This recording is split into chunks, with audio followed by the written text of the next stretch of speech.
So, as I mentioned earlier on, as part of the deal structuring exercise, sourcing of finance. So, over and above any existing cash that a business might have when it comes to approach the employee ownership transaction, it may be possible to supplement that with some external debt finance.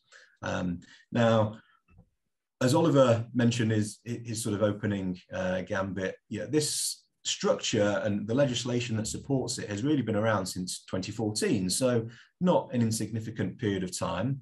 But as you rightly said, it was a very sort of gradual uptake as awareness, sort of steadily built, and as popularity and awareness has increased. We've certainly seen the number of transactions significantly increase in recent years. But compared to other forms of transaction, like a typical sort of trade sale, or most specifically a management buyout, which is perhaps where we have the most similarity, the financing market for EOTs definitely lags behind some of those other forms of transaction.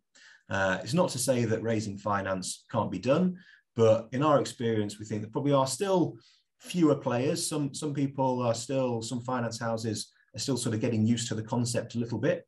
And where they are prepared to offer terms on an EOT transaction, sometimes they're not quite as generous. They may not be prepared to lend quite so much to a business going through this type of transaction. But that's not to say, as I said, that it's impossible. Certainly, we've done transactions where finance has been able to be raised to supplement that initial payment to the shareholders.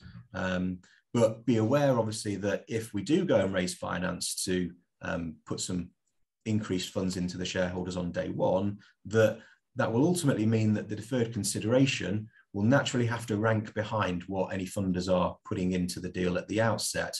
And it could well mean that the deferred consideration is going to have to be over a much longer period to ensure that the external finance repayments can be prioritised.